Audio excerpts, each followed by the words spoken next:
There is a document sitting in a drawer somewhere, yellowed, fragile, almost forgotten.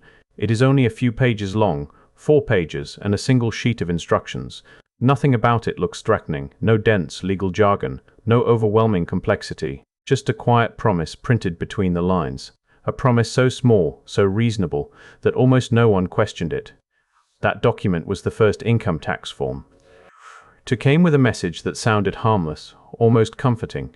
This will only apply to the wealthy. Not you, not your family, not the people who work for a living. Less than 1 in 100 citizens would ever have to think about it. That was the claim. That was the guarantee. Now pause for a moment, because everything you experience today, every deduction, every withheld paycheck, every form you sign without reading, traces back to that quiet promise. But here is the part no one talks about. That document did not appear alone. It arrived in the same year that something else changed, something structural, something deeper than a tax. In the span of a single year, 3 separate laws passed, each one presented as harmless, each one explained as necessary, each one debated in isolation. But together, they rewired the entire system, your money, your representation, and the control of the currency itself. 3 pieces, assembled so carefully that almost no one noticed the shape they formed, and behind all 3, there was a plan, not debated in public, not written in Congress, but drafted years earlier in secret on a private island by 6 men who used fake names just to get there. So the real question is not whether your paycheck changed. It did. The real question is, were you ever supposed to notice when it happened? Before that year, something existed that feels almost impossible to imagine now. When a man earned money, he kept it. There was no line quietly removed before the paycheck reached his hands. No invisible system calculating its share before the family ever saw what was earned. What you made belonged to you, entirely. The government still funded itself, of course, but not through your wages. Instead, it relied on tariffs, taxes on imported goods, and excise taxes on things like alcohol and tobacco. And according to its own records, for decades, the overwhelming majority of federal revenue came from those sources alone. So ask yourself something simple. If the system functioned, if the country grew, if industries expanded, why did it suddenly need to change? To understand that, you have to step backward just a few years to a moment most people have never heard of. A financial panic, not a war, not a natural disaster, but something quieter and in many ways more dangerous. Banks began to fail, credit disappeared, markets collapsed so quickly that entire fortunes evaporated in days. And as the panic spread, something became painfully clear. There was no central authority capable of stabilizing the system, no emergency mechanism, no final line of defense. So the country turned not to the government but to a single man, a private banker. He stepped in where the system could not, organized rescues, controlled the flow of money, held the entire financial structure together through influence alone. And for a moment it worked. But that moment revealed something deeply uncomfortable. An entire nation, dependent on one individual to prevent collapse. Think about that. Not a system, not a law, not an institution. One man. That realization triggered something in Washington. A recognition that the structure itself was unstable, that the country needed reform, something more permanent, something institutional. And on the surface, that sounds reasonable, even necessary. But here is where the story begins to split. Because while the public was told reform was coming, the actual design of that reform was not happening in public at all. It was happening somewhere else, behind closed doors, removed from scrutiny. A small group of men, connected not by election but by finance, began working on a solution, a blueprint, a system that would not just respond to crises, but control the conditions that created them, and they did it in total isolation. No reporters, no transcripts, no public oversight. For days they worked together, arguing, drafting, refining, until they produced something that would eventually reshape the entire financial structure. But here is the detail that changes everything. At the exact same time this solution was being quietly constructed, an investigation was unfolding in Washington, a congressional probe into concentrated financial power, into what many were beginning to call a banking network, a tightly connected group controlling vast portions of the economy. And as the evidence surfaced, as names were documented, as relationships were mapped, a pattern emerged. The same network being investigated was also involved in designing the solution. Let that settle. The system was unstable. The crisis exposed it. The investigation identified who held power within it. And then, those same circles help construct the system that would replace it. So now the question changes. It is no longer about whether reform was needed. It is about something far more uncomfortable. Who was the reform really built to serve? Before that year, something existed that feels almost impossible to imagine today. When a man earned money, he kept it. There was no invisible hand reaching into his paycheck before it arrived, no silent deduction, no system calculating its share before the family ever saw what was earned. What you made belonged to you. Completely. The government still funded itself, but not through your labor. Instead, it relied on tariffs, taxes on imported goods, and excise taxes on things like alcohol and tobacco. And for decades, that was enough. The system functioned, the country expanded, industries grew. So the question becomes unavoidable. If everything was working, why did it need to change? To answer that, you have to go backward, just a few years, to a moment that most history books barely mention. A financial panic, not a war, not a natural disaster, something quieter, but far more revealing. Banks began to fail. Credit vanished. Markets collapsed so quickly that entire fortunes disappeared in days. And as the panic spread, one fact became impossible to ignore. There was no system capable of stopping it, no central authority, no safety mechanism, no final line of defense. So the country turned, not to its government, but to a single man, a private banker. He stepped in where the system could not. He organized rescues, controlled liquidity, stabilized the collapse through influence alone, and for a moment it worked. But that moment exposed something deeply uncomfortable.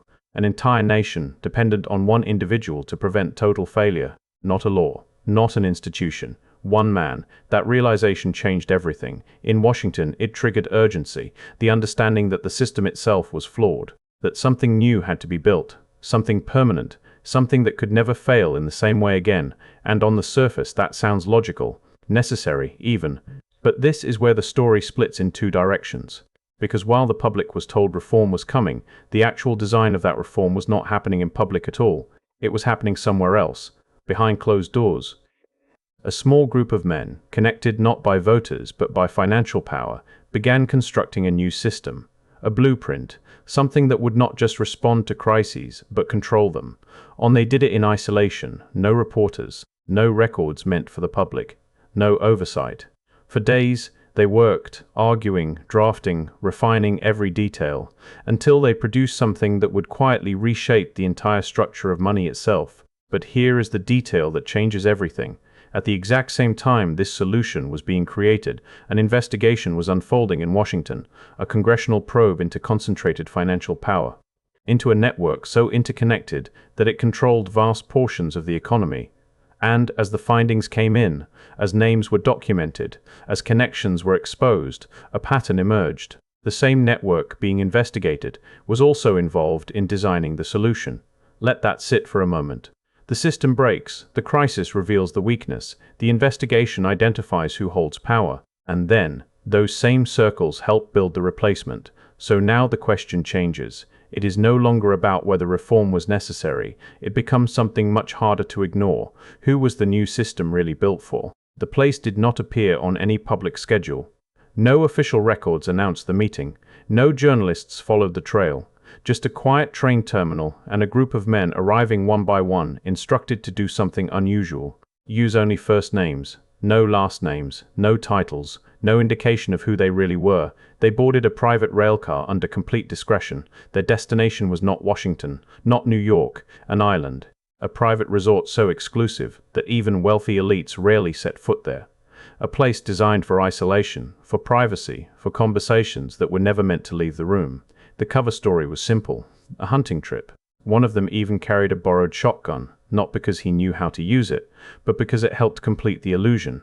But no hunting took place. For days they remained inside, 6 men, working from morning until deep into the night, eating together, arguing, drafting, rewriting, refining every detail of something that did not yet officially exist.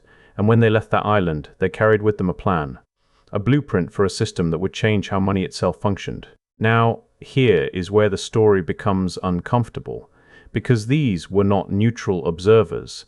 They were not detached academics studying theory. They were deeply embedded inside the very financial structure that had just failed. Bankers, advisors, men with direct ties to the largest financial institutions in the country, and one of them had something even more significant: knowledge of European central banking systems. He understood how centralized monetary control worked, not in theory, but in practice. That knowledge became the foundation of the plan. A system with regional branches, coordinated, structured, capable of expanding and contracting the supply of money itself. On paper, it looked like stability, control, a solution to panic. But step back for a moment, because while this plan was being carefully constructed in private, something else was unfolding in public. A congressional investigation, hearings, testimonies, evidence, an attempt to understand how financial power had become so concentrated in the first place. And what they found was not small: a tightly connected network, a handful of institutions with influence stretching across industries, manufacturing, transportation, communications, banking, interlocking control, shared directorships, a structure so interconnected that it behaved almost like a single organism. And within that network, names appeared.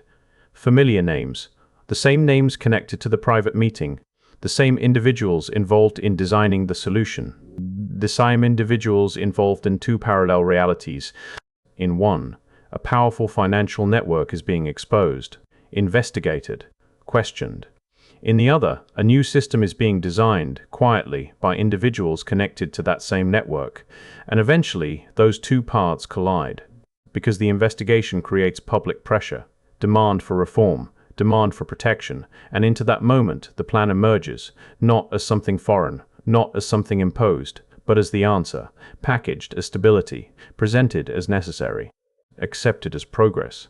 But here is the question that almost no one asks. If the problem was concentrated financial power, why was the solution designed by those closest to it?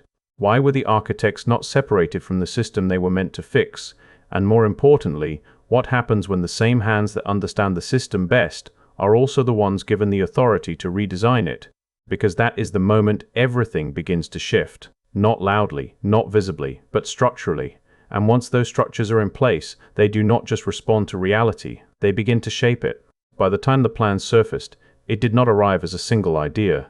It arrived as three separate changes, each one introduced on its own, each one explained in isolation, each one easy to accept when viewed alone. But together, they formed something much larger. The first change seemed almost abstract, a constitutional shift, a new power granted quietly, the ability to tax income directly. It was presented as fairness, as balance, as a way to ensure that those with the most would contribute proportionally.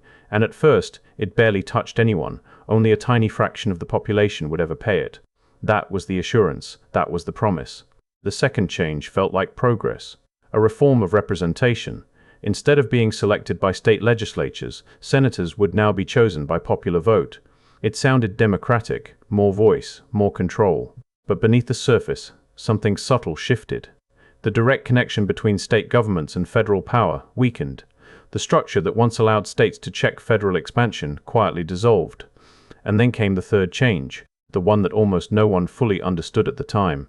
A new system, introduced just days before the end of the year, passed quickly, signed quietly, a structure that would take control of the money supply itself. Three changes: revenue, representation, currency. Individually, they looked unrelated, but together they formed a complete architecture, because once the government can generate revenue directly from income, it gains something new: scalability. The ability to expand funding without relying on external sources. And once the link between state governments and federal authority is weakened, there is less resistance to that expansion. Fewer structural barriers. And once control of the money supply is centralized, the system gains the ability to influence the entire economic environment, not just react to it, shape it, guide it. Three separate mechanisms, all reinforcing each other. Because what matters is not just what changed, but how quickly it changed. Within a single year, a country that had operated without these structures suddenly had all of them. No long transition, no gradual evolution, just a rapid shift from one system to another. And at first, nothing seemed dramatic. The tax was small, the forms were simple, the impact felt distant. Most people did not even notice. But systems like this do not reveal themselves immediately. They expand. Slowly at first, then faster. The initial rate increases, the scope widens, more people become subject to it. And then, another shift. Payment changes. Instead of calculating what you owe and paying it yourself, the system begins to take it automatically, before you ever see it. And that is the moment it becomes invisible. Because what you never receive, you rarely question. Think about that. A generation enters a system where they keep everything they earn, and within a relatively short span of time, the next generation grows up never knowing that reality existed. For them, this is normal, expected, unquestioned. And that is how structural change becomes permanent. Not through force, but through familiarity. Because once something is embedded deeply enough, it no longer feels like a system. It feels like reality itself. And by the time anyone begins to ask how it happened, the architecture is already in place, functioning, expanding, and quietly shaping every paycheck before it ever reaches your hands. At first, it looked small, a modest rate, a simple form, a promise that it would remain limited, controlled, contained. But systems like this are not built to stay still. They are built to expand. Year by year, the rates increased, the scope widened. What once applied to a fraction began reaching further, touching more lives, more families. And then the final shift happened. The money was no longer taken after you earned it. It was taken before you ever held it.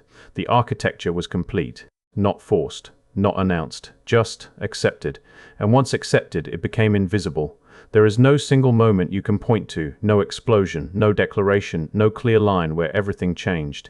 Just a series of decisions, passed quietly, explained simply, accepted gradually. And that is what makes it so difficult to see. Because nothing felt dramatic when it happened. The form was short, the rate was small. The promise was clear. Only the wealthy would pay. But look at where that path leads. A system that begins as something limited becomes something universal. A structure designed as a solution becomes the foundation of daily life. And over time, the original promise fades, replaced by something no one remembers agreeing to. Now ask yourself something uncomfortable. If you had been there, if you had seen that first form, those 4 simple pages, that quiet assurance that it would never affect you, would you have believed it? Would you have questioned it?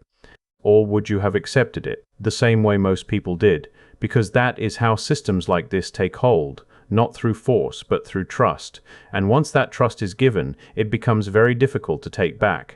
Today, the structure built in that single year still surrounds you. Every paycheck passes through it. Every transaction exists inside it. Every dollar moves according to rules designed long before you were born. The names are recorded. The meetings are documented. The timelines are verified. None of this is hidden, and yet almost no one talks about it.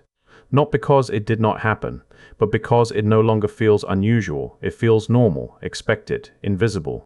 And maybe that is the final piece, because the most effective systems are not the ones you fight, they are the ones you stop noticing. So the question is not whether that year changed everything. It did. That is not speculation. That is record. The real question is something much quieter, much harder to answer. If a system can reshape your reality this completely without you ever feeling the moment it happened, what else might already be in place that you have simply learned not to see?